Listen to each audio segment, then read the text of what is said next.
Ce soir, on se retrouve pour une nouvelle vidéo du calendrier de l'Avent ASMR. Donc aujourd'hui, j'avais envie de te parler d'un sujet qui me tient à cœur et dont j'ai parlé il n'y a pas tellement longtemps, mais je crois que j'ai envie de revenir dessus. Notamment parce que récemment, j'ai fait une vidéo sur le sujet et je me suis rendu compte que en fait, ce sujet est réellement mal compris. Donc j'ai scripté cette vidéo, c'est pour ça que j'ai tendance à regarder vers le bas. Je suis en train de regarder mon script, parce que vu que ça doit faire à peu près une vingtaine de minutes la vidéo de Noël, et bien je me suis dit que ça serait mieux si je scriptais. Donc je vais lire mon script, ce qui est un truc que je ne fais jamais sur cette chaîne. Donc il y a quelques jours, je suis tombée sur une vidéo qui parlait de la loi d'attraction et surtout de la pensée positive. Et c'est là que j'ai compris qu'en fait les gens ne savent pas du tout de quoi il est réellement question. Et même là, je sais pas si c'est une journaliste, mais en tout cas la vidéo est financée par le CNC. Et en fait, en regardant la vidéo, je me suis rendu compte que en vrai elle critiquait la loi d'attraction, mais elle critique pas j'ai envie de dire vraie loi d'attraction. Elle se contente juste d'aller voir sur TikTok et de dire voilà ce qu'on en dit. Et le truc, c'est que j'ai remarqué, c'est qu'il y a beaucoup de gens sur les réseaux qui au final n'ont pas compris comment fonctionne vraiment la loi d'attraction, ce que c'est vraiment. Mais en fait, ils se contentent juste de répéter ce qu'ils entendent chez d'autres. Un peu comme le jeu du téléphone. C'est un jeu, je sais pas si tu jouais à ça quand t'étais petit. Mais tu sais, il y a quelqu'un qui dit une phrase et toi tu la répètes et tu la répètes et tu la répètes à d'autres, qui la répète à d'autres, qui la répète à d'autres. Enfin tu sais, au début t'as une phrase et à la fin la phrase elle veut plus dire la même chose. Je me souviens, on avait joué à ça une fois en classe et c'était un truc du genre il neige ou il a neigé dans les Pyrénées hier soir, un truc du genre tu vois. Et c'est devenu à la fin de la classe, on est en classe. J'ai fait du ski avec ma grand-mère dans le noir, tu vois. Genre, on était petits donc je me souviens pas trop exactement, mais tu sais, c'est passé de il a neigé dans les Pyrénées hier soir à je fais du ski avec ma grand-mère dans le noir. Enfin, ça avait fait rire tout le monde. Et ben là, c'est un peu la même chose en fait. C'est des gens qui répètent des trucs sans vraiment avoir compris de quoi il s'agit, donc je voulais un peu en reparler. Parce que moi, ça fait quand même 15 ans que je suis dans le dev perso. Et 3 ans que je m'intéresse à la loi d'attraction spécifiquement. Et du coup c'est vrai que là j'ai envie d'en parler par rapport à cette vidéo, mais je crois qu'en janvier je vais faire tout un épisode de podcast ou peut-être plusieurs dessus. Parce que en fait il y a tellement de trucs à dire et j'ai pas envie d'être clivante parce qu'il y a plein de... En fait il y a plein de nuances à apporter que je peux pas apporter aujourd'hui. Et ça me dérange de pas pouvoir être nuancée comme j'en ai envie. Donc je t'invite à t'abonner si ça t'intéresse. Parce que ouais, je vais en parler en janvier, ça c'est sûr. Parce que j'ai pas envie d'être clivante et parce que je sais que c'est à la mode sur les réseaux d'être clivant. Mais en fait moi c'est pas mon truc. C'est pas... l'être humain il est pas blanc ou noir, il est en nuance de gris. Donc c'est important la nuance. Alors la loi d'attraction telle qu'on la présente, c'est vraiment quelque chose en mode très pensée positive. En mode il faut être positif tout le temps.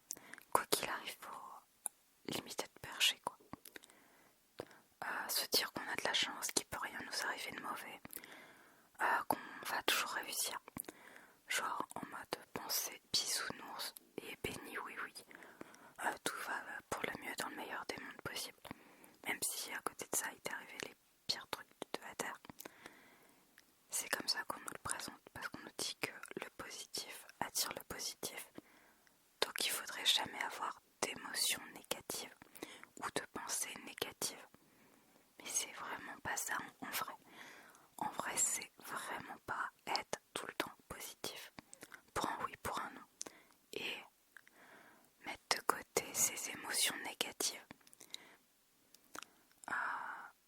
Sans raison, en vrai. Tu vois, genre si t'es triste parce que t'es à un enterrement, bah t'as le droit. Tu vas pas faire la fête en mode non mais c'est génial, c'est trop cool, alors qu'en vrai t'es super triste. Ce qui est normal et logique. C'est pas ça la loi d'attraction. Le but c'est pas de pas du tout avoir de pensées négatives à aucun moment, ou de jamais ressentir d'émotions tristes ou de colère et de tout accepter. C'est pas ça du tout. C'est pas faire semblant non plus. C'est justement voir des opportunités positives quand on veut faire quelque chose, quand on veut réussir quelque chose, au lieu de juste se dire je veux ça mais il se passe le contraire, donc c'est bon, c'est mort, j'y arriverai jamais. Pas du tout. Tu vois, c'est un peu comme si tu veux passer le bac et avoir une bonne note, et en fait t'as une mauvaise note. Le but c'est pas juste de se dire bah c'est mort, c'est foutu, c'est bon, je laisse tomber. Non, c'est pas ça, c'est de se dire ok, là j'ai eu une mauvaise note, qu'est-ce que je fais de ça en fait? Est-ce que j'essaie de comprendre pourquoi j'ai eu une mauvaise note? Est-ce que j'essaie de mettre en place des opportunités pour avoir une bonne note après? Par exemple, si j'ai pas compris le cours, ou si je sais pas, j'ai foiré parce que j'ai eu une mauvaise nuit, parce que je sais pas, j'avais des problèmes ce jour-là, ou je sais pas quoi. Enfin, en fait, c'est juste de comprendre pourquoi il s'est passé un truc et faire en sorte que ça n'arrive plus, ou que de modifier les circonstances. Tu vois, si t'as une mauvaise note à l'oral parce que tu détestes parler à l'oral, peut-être t'entraîner à parler à l'oral. C'est ça en fait la loi d'attraction. Et c'est surtout, ne pas mal parler de soi, parce qu'on a tendance à mal parler de soi. Et c'est en ça que, oui, c'est important d'être positif. Pas juste être positif pour être positif, mais être positif par rapport à soi-même. Tu sais, toutes les pensées, les paroles dénigrantes que tu peux avoir envers toi-même, oui, il faut pas les avoir. Juste parce que ça te conditionne à ne pas donner le meilleur de toi. Et c'est apprendre aussi à se connaître et pas juste vouloir ce que les autres veulent ou nous disent qu'on doit vouloir. C'est aussi faire en sorte que on ait un bon état d'esprit qui va nous encourager dans la mise en place de bonnes habitudes ou de bonnes pratiques, et d'un bon état d'esprit aussi pour nous encourager à réussir ce qu'on a envie d'entreprendre. Je sais pas, c'est un peu comme si tu voulais rénover ta maison et à la première contrariée tu dis ah non c'est bon, je la monte. Allez c'est bon, je laisse tomber, j'aurai jamais la maison. Elle sera jamais rénovée quoi. Non, tu te rends compte que c'est complètement stupide. Pourtant quand il s'agit de la loi d'attraction, quand on dit ça, les gens trouvent tout de suite que c'est dangereux. Alors la loi d'attraction, c'est surtout comprendre qu'on est responsable de ses choix, de ses actions et des conséquences que ça engendre. C'est d'arrêter de toujours tout remettre sur la faute des autres et de l'environnement qui nous entoure. C'est comprendre qu'on peut toujours améliorer sa situation, même si c'est difficile et que ça paraît impossible. Parce que ce qui nous arrive, c'est la conséquence des actes et des choix et des actions qu'on a eues par le passé. Et qu'on a fait ces choix en fonction de ce que l'on croit, ou de ce que l'on croyait possible, ou ce qu'on croyait mériter. Mais vraiment, je reviendrai là-dessus en janvier. Donc je vais prendre mon exemple. J'ai arrêté de fumer il y a 1 an. À peu près, à quelques jours près, mais voilà. Et récemment, j'en parlais avec quelqu'un que je connais. Et cette personne, déjà m'a félicité, alors que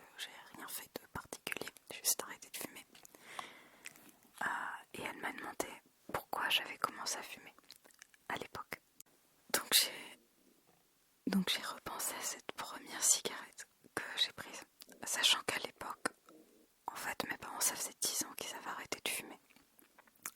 Et j'ai commencé à fumer quand j'étais ado, quand j'étais au collège. Alors vraiment, je te déconseille de fumer. Franchement, si tu fumes, arrête, fais-toi aider et tout. Mais clairement, fumer, c'est super mauvais pour la santé, donc ne commence pas. Et j'ai moi-même commencé avec une copine. Et je sais que la plupart des gens diraient à cause d'une copine, mais avec. En vrai, je voulais impressionner cette fille, je voulais être la meuf cool. J'étais mal dans ma peau à l'époque, j'étais punk. Je me faisais du mal à moi-même depuis longtemps. J'étais dépressive, j'étais en surpoids. J'étais moquée par mes camarades de classe. Et je voulais faire un truc qui soit cool, rebelle et m'intégrer à un groupe. Et en fait, si tu veux, je voulais t'intégrer à un groupe qui me comprenne. En plus, à l'époque, c'est vrai que ma mère, qui avait arrêté de fumer depuis longtemps, ça fait 10 ans, elle arrêtait pas de répéter à tout le monde qu'elle avait arrêté de fumer à cause de moi. Parce que quand j'étais petite, je disais toujours que quand je serais grande, je ferais comme maman et je fumerais des cigarettes. Et en tant qu'enfant, ce que j'en comprenais de ça, c'est maman a arrêté de faire un truc qu'elle aimait faire à cause de moi. Et je culpabilisais. Alors qu'en fait, maintenant avec mes yeux d'adulte, c'est maman a voulu me protéger et c'est best maman ever quoi. Mais je voyais pas ça comme ça. En tant qu'enfant, on voit pas les choses de la même manière, en vrai. Donc ce jour-là, quand j'ai fumé, en fait, je me disais que je serais cool, que je serais rebelle, que j'allais m'intégrer à un groupe. Parce que j'avais besoin de ça. J'avais besoin de voir et de renvoyer l'image de la fille rebelle et cool qui fait des trucs interdits. Parce que oui, je fumais dans la cour du collège. Et qui est en vrai dans le groupe des exclus. De ceux qui font n'importe quoi et qui suivent pas les règles. J'avais besoin d'être aimée. Et je pensais qu'à part ces personnes-là, des exclus eux aussi, il n'y aurait personne pour m'aimer. Personne pour m'accepter ou me respecter. Sauf que fumer, ça a conditionné toute ma vie. J'ai fumé pendant 20 ans.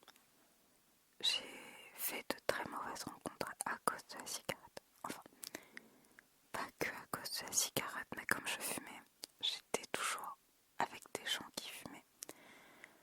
Et en fait, il y avait certaines personnes que j'ai rencontrées, je le sais aujourd'hui, que je ne les aurais jamais rencontrées.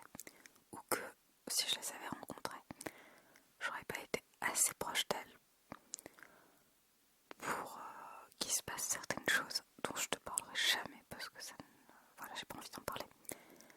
Mais je sais que ça a conditionné les choses et que il y a des conséquences qui n'auraient pas été si je n'avais pas fumé, tout simplement. Et en fait, c'est pas juste à cause des cigarettes et du fait que je fumais que j'ai fait ces rencontres. C'est aussi parce que j'étais toujours dans le même état d'esprit qu'à l'époque où j'ai commencé à fumer. J'avais clairement des manques affectifs, des blessures émotionnelles, j'étais dépendante affective et j'avais une très mauvaise estime et image de moi.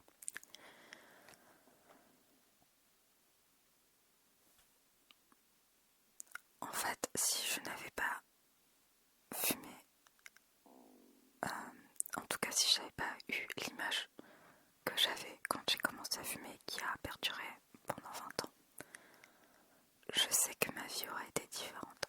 Je dis pas qu'elle aurait été meilleure, mais elle aurait été différente. Parce que j'aurais fait des choix différents, rencontré des personnes différentes. Et tu vois, le choix que j'ai fait de fumer, c'est pas juste j'ai choisi de prendre une cigarette. C'est que derrière ça, même si j'étais ado, j'étais jeune, il y avait tout un état d'esprit qui était derrière et dont j'avais pas conscience. Et ça a eu des répercussions, je te dis, néfastes sur ma vie. ça a vraiment fait effet boule de neige en fait. Parce que c'est pas juste une cigarette, c'est pas juste fumer. C'est tout un tas d'éléments qui sont venus se greffer à ça. Parce qu'en vrai, c'était surtout ce besoin d'être aimé, intégré, accepté. L'image que je voulais renvoyer qui était au cœur du problème. C'était mes manques émotionnels, et ça m'a fait répéter de très mauvais choix. Pas juste parce que je fumais, mais parce que j'avais vraiment une très mauvaise image et estime de moi. Encore une fois, c'est vraiment le cœur du problème.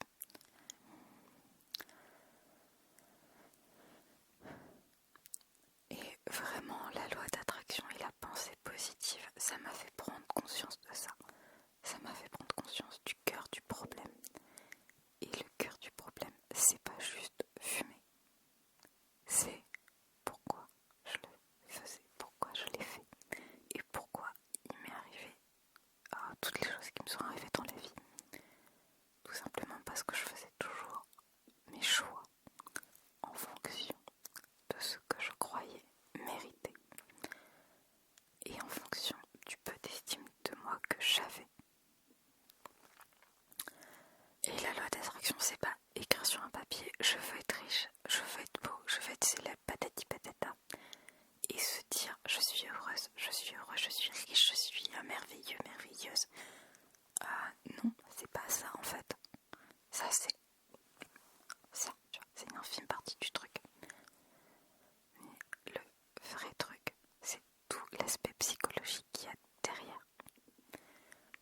C'est réfléchir aux raisons qui font qu'on a toujours fait les choix qu'on a fait. Qu'ils soient mauvais ou bons d'ailleurs. Moi je te parle de mauvais, mais il y a des trucs bien aussi. C'est savoir que nos choix ils sont conditionnés par nos blessures émotionnelles. C'est par rapport à ce qu'on pense mériter, à ce qu'on pense valoir, à l'image et à l'estime qu'on a de nous-mêmes. Et tu vois, moi je vais te dire que j'ai passé des années chez le psy et j'ai jamais compris ça, on m'a jamais expliqué ça. Et j'ai plus évolué là en un an qu'en plusieurs années de psychothérapie, juste parce que j'ai compris pourquoi je faisais mes choix. Et tu vois, avant je me disais toujours que j'étais victime des circonstances. Tu vois, je me disais si quelqu'un m'aime pas, me rejette, c'est parce que moi je suis pas quelqu'un de bien, parce que j'ai pas de valeur. Mais en fait, c'est parce que je me rejetais moi-même, parce que je ne m'aimais pas, parce que je ne me respectais pas. Et ça renforçait mon malaise, mon dégoût de moi-même et donc la manière dont je réagissais par rapport aux autres, ce qui engendrait leur réaction vers moi. C'est parce que j'allais toujours vers le même genre de personnes aussi. Tu vois, au lieu d'aller vers des personnes qui m'acceptaient, j'allais vers des personnes qui, instinctivement, en fait, allaient me repousser. Et je faisais des mauvais choix encore, et c'est un cercle vicieux. Et tu vois, la connaissance à qui je parlais de ma première clope, tu sais ce qu'elle m'a dit? C'est à cause de cette fille que t'as fumé. Que c'était une mauvaise influence sur moi. Alors oui, c'est vrai que l'environnement dans lequel j'étais a fait que, et même pour tout le monde, en fait notre environnement fait qu'on a l'influence des gens. C'est indéniable. Mais qu'est-ce qu'on en fait de cette influence? Parce qu'en vrai, spoil alerte, dans ma classe à l'époque quand j'ai commencé à fumer, on était 26. Il y avait cette fille, donc ça faisait 25 personnes autres. Je suis la seule à avoir commencé à fumer avec elle. Si c'était juste l'influence, tout le monde aurait fumé. Ça n'a pas été le cas. C'est parce que moi j'avais cette mentalité déjà de vouloir plaire aux autres. Et c'est ça la loi d'attraction, c'est manifester ce que l'on croit vrai, ce que l'on croit mériter. Tu vois, j'ai arrêté de fumer il y a 1 an, à peu près. Et tu sais comment j'ai arrêté de fumer? C'est tout bête. J'étais avec mon ex. On était à Paris, devant les galeries Lafayette. Enfin, juste un tout petit peu plus loin parce qu'il y avait trop de monde. J'ai allumé ma cigarette. Et en fait, en tirant dessus, j'étais en train de me dire, mais j'ai plus envie de fumer. Et donc j'ai continué à essayer de cloper et tout, mais j'y rêvais pas, j'aimais pas ça. Alors que ça faisait 20 ans que je fumais, tu vois. Et maintenant que j'ai du recul, maintenant que j'ai 1 an de recul, ce que j'ai compris, c'est pas juste je n'ai plus envie de fumer. Parce que c'est mauvais pour la santé et tout, mais c'est je n'ai plus envie de souffrir, je n'ai plus envie d'être dépendante affective. J'ai plus envie d'être malheureuse, j'ai plus envie d'échouer tout ce que je fais. J'ai plus envie de rencontrer des gens qui vont être toxiques pour moi, je précise pour moi. J'ai plus envie de cette vie que j'ai. J'ai plus envie de cet état d'esprit. Et ça, c'est vraiment important, ça a été un gros déclic. Parce qu'en vrai, la pensée positive, la loi d'attraction, c'est ça, c'est comprendre les choix qu'on fait, les raisons qui nous poussent à les faire. Et comprendre que si on veut une vie différente, j'ai pas dit meilleure, différente, il faut faire des choix différents, il faut un état d'esprit différent, il faut agir différemment et travailler sur ce qu'on croit mériter. Donc on me dit toujours que la loi d'attraction, c'est pour culpabiliser les victimes et reporter la faute des actions des autres sur elles. C'est les rendre responsables des choix des autres. Mais c'est pas vrai en fait. T'es responsable de tes choix, pas de ceux des autres. Et j'ai envie de te dire, encore heureux qu'on est responsable de nos propres actes, de notre propre vie. Sinon ça voudrait dire qu'on est un Sims ou un PNJ. Et je sais pas toi, mais moi j'ai pas envie d'être un PNJ.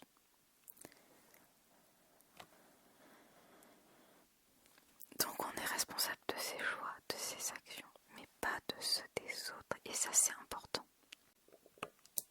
Et tu vois, moi ce que j'ai compris, c'est que je suis pas obligée de souffrir tout le temps. Je suis pas obligée de rencontrer toujours des personnes qui vont me maltraiter. Je peux travailler sur moi, je peux commencer à me traiter avec respect, avec dignité. Et je peux aussi commencer à respecter les autres. Et ça c'est important parce que si je me respecte moi, si je respecte les autres, et bien les autres vont aussi me respecter et me traiter convenablement. C'est aussi quitter des situations ou des personnes qui sont toxiques ou néfastes. C'est écouter son instinct. Quand on sent qu'on va être en danger, et bien s'éloigner peut-être. Donc ouais, c'est aussi ça en fait la loi d'attraction. C'est aussi que quand tu as un objectif, c'est te demander quel état d'esprit tu dois entretenir. Parce que si tu te répètes tout le temps je suis nulle, j'arriverai à rien, c'est foutu pour moi. C'est clair que pourquoi essayer de commencer à faire quoi que ce soit en fait. C'est plutôt se demander qu'est-ce que je peux faire au quotidien pour améliorer ma situation. Comment je peux m'organiser. Comment je peux réagir quand on me dit que j'y arriverai jamais. Comment je fais quand j'ai un mauvais état d'esprit, des pensées négatives vis-à-vis de moi-même. Et c'est pas se dire tout le monde il est beau, tout le monde il est gentil, tout va bien dans le meilleur des mondes possibles. C'est pas ça en fait. Tu vois, sans déconner, j'ai un ami. Il me connaît mieux que moi-même, tu vois, j'ai envie de te dire. Et à ce niveau, le gars, c'est même pas un ami, c'est mon subconscient. Et il m'a connu au pire moment de ma vie, quand j'étais vraiment au fond du trou. Et récemment, il m'a dit que j'avais l'air d'être beaucoup plus épanouie. Et bien mieux, en fait. Et c'est vrai que j'y réfléchis à ce moment-là et je me suis dit, bah ouais, c'est vrai. Parce que j'ai juste arrêté de me dénigrer constamment. J'ai mis en place des habitudes qui favorisent, je vais pas dire ma réussite, mais juste de me sentir mieux au quotidien. Et vraiment la loi d'attraction, c'est ça que ça m'a permis de faire.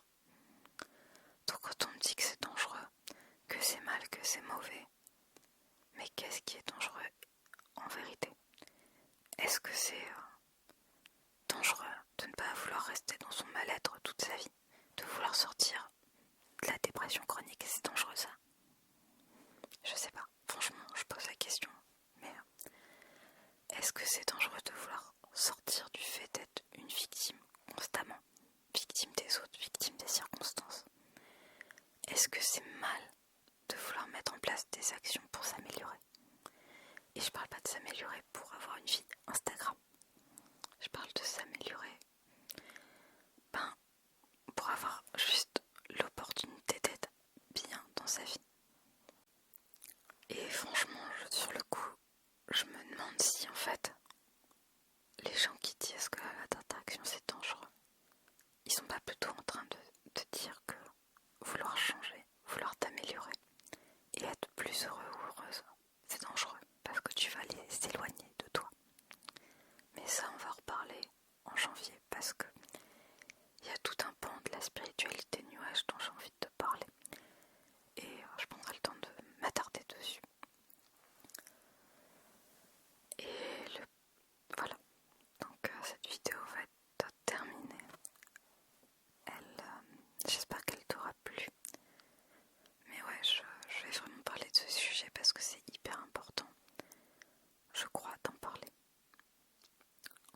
moi je te dis à demain pour la prochaine vidéo.